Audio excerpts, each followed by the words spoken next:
నమస్తే అందరికీ. నేను భార్గవ్. తుంగతుర్తి ఎమ్మెల్యే మందుల సామేల్ చేసిన వ్యాఖ్యలు మొత్తం వైరల్ అవుతున్నాయి.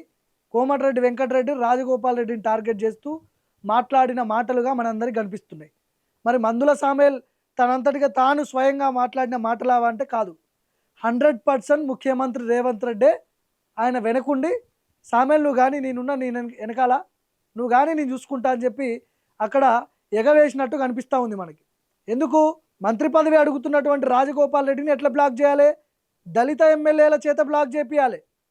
దళిత ఎమ్మెల్యేలు ఎవరెవరు ఉన్నారు? నకరేకల్ ఎమ్మెల్యేగా వేముల వీరేశం ఉన్నాడు, తుంగతుర్తి ఎమ్మెల్యేగా మందుల సామేల్ ఉన్నాడు. సో ఎట్లా కథం పట్టియాలి కోమటిరెడ్డి బ్రదర్స్ని? వీళ్ళ చేత కథం పట్టియాలి.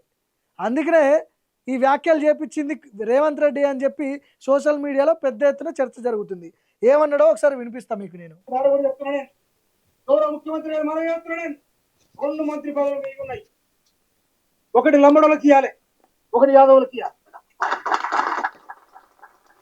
ఇప్పుడు మంత్రి పదవి అడిగేది ఎవరు? గతంలో నుంచి రేవంత్ రెడ్డిని డిమాండ్ చేస్తున్నాడు రాజగోపాల్ రెడ్డి. మునుగోడు ఎంపీగా చామల కిరణ్ కుమార్ రెడ్డిని గెలిపించిన కాబట్టి మంత్రి పదవి ఇస్తానని ఆఫర్ చేసిన హైకమాండే రేవంత్ రెడ్డి కాబట్టి ఇవ్వాలని చెప్పి అడుగుతున్నాడు. ఆయన తప్పే ఉంది? మీరిచ్చిన హామీయే కదా అది.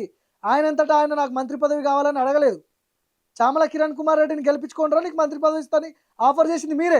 సామెల్ ఏమంటున్నాడు? 2 మంత్రి పదవులు ఖాళీగా ఉన్నాయి, ఒకటి యాదవులకి ఇవ్వాలి, ఒకటి లంబడోళ్ళకి ఇవ్వాలి అంటుడు. ఇద్దరికి ఇవ్వాల్సిందే, లంబడోళ్ళకి ఇవ్వాలి, యాదవులకి ఇవ్వాలి. కానీ నువ్వు ఇచ్చిన మాట ఎంతవరకు నిలబెట్టుకున్నావు అనేది ఇక్కడ పాయింట్. ఒకటి గిరిజన మంత్రి సీతక్క ఉంది, ఆదివాసి బిడ్డ, ఎస్టీ నుంచి లంబాడ జాతి నుంచి వాళ్ళు కూడా ఈయన ఎమ్మెల్యే గెలుచున్నారు.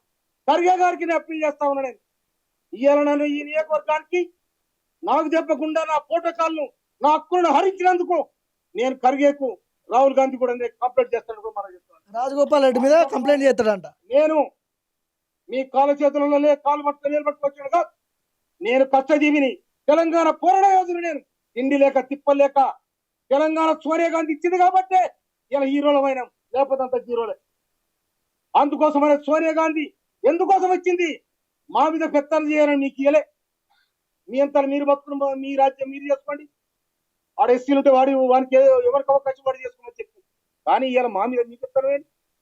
మా మీద మీదులు ఏంటిది? మండలపాడు నేను 9 మంది మండల పార్టీ అధ్యక్షుల అభిప్రాయం తీసుకొని ప్రకటించిన నిన్ను ఆపేదాము. నీకు ఎక్కడిది? ఎవరిచ్చి నీకు చేస్తారు? ఎవరిచ్చి నీకు? మళ్ళీ ఏలు పెడితే బరికాలని కూడా హెచ్చరిస్తున్నాను. ఇదే మందుల సామేల్ రాజగోపాల్ రెడ్డి ఇంటికి ఒక 100 సార్లు పోయి ఉంటాడు టికెట్ ఇప్పియమని అసెంబ్లీ ఎన్నికల్లో. ఇదే మందుల సామేల్ నియోజకవర్గంలో రాజగోపాల్ రెడ్డి ప్రచారం చేసిండు. మందుల సామేల్ గెలవడానికి రాజగోపాల్ రెడ్డి పాత్ర 100% ఉంది. తుంగతుర్తి కాన్స్టిట్యున్సీలో ప్రచారం చేసిండు రాజగోపాల్ రెడ్డి. మీ అందరికి ప్రచారం చేసిరు కాబట్టి మీరు భారీ మెజార్టీతో గెలిచిరు. అది మర్చిపోతున్నారు మీరు సామేల్ గారు. ఇంకో వీడియో చూపిస్తాను నేను మీకు. మెటల్ ఖరాబ్ అయ్యి మందుల సామేల్ ఎంపీలు అయింది, జ్ఞాపకం మర్చిపోయినాయి. మంత్రికి మెటల్ ఖరాబ్ అయింది. మెటల్ ఖరాబ్ అయ్యి ఇక్కడ ఎమ్మెల్యే చేయడంతో ఆయన జ్ఞాపకం పాపం మర్చిపోయాడు. ఎస్సీ నియోజకవర్గం అంటే లెక్కలేదన్నట్టు అహంకారం అన్నట్టు. ఎస్సీ నియోజకవర్గం అంటే అహంకారము.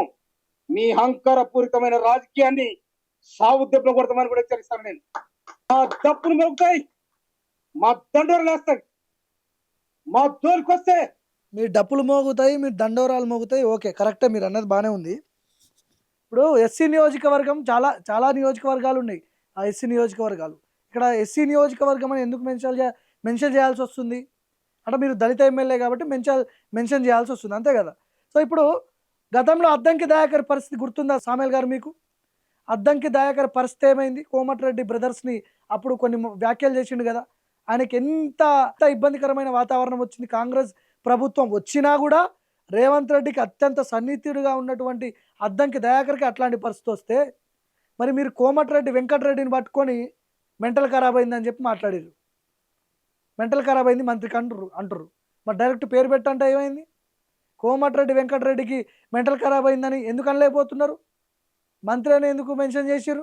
మందుల సామేల్ రాజకీయ జీవితం ఖతమైపోయినట్టే నాకు తెలిసి. వాళ్ళు అంత ఈజీగా వదిలిపెట్టరు. కోమటిరెడ్డి బ్రదర్స్ నల్గొండ జిల్లాలో వాళ్ళని కాదని ఏ పని జరగదు అక్కడ. గతంలో అద్దంకి దయాకర్కి పదవి రావడానికి ఎన్ని నెలలు పట్టింది? రేవంత్ రెడ్డికి అత్యంత సన్నిహితుడైనా కూడా. మరి మీ పరిస్థితి ఏంది సామేల్ గారు? 2028 ఎన్నికల్లో మళ్ళీ మీకు టికెట్ రావాలన్నా రాజగోపాల్ రెడ్డి డిసైడ్ చేయాలి, గుర్తుపెట్టుకోండి. వాళ్ళే డిసైడ్ చేసేది మీకు తుంగతుర్తి కాన్స్టిట్యున్సీ కాంగ్రెస్ టికెట్. వాళ్ళు ఇవ్వమంటేనే ఇస్తారు మళ్ళీ మీకు. ఏ వాళ్ళు వద్దు మళ్ళీ సామెలకి ఇవ్వద్దంటే ఇయ్యరు, గుర్తుపెట్టుకోండి. మళ్ళీ అంతా ఒకటవుతారు అప్పుడు వాళ్ళంతా, మీరే ఆగమైపోతుర్రు. నాకున్న అభిప్రాయం మేరకైతే మందుల సామెల్ చిట్ట చివరి ఎమ్మెల్యే అవుతాడు తుంగతుర్తికి, నాకు తెలిసి. చూద్దాం ఈ రాజకీయాలు ఎక్కడి వరకు పోతాయో ఇక.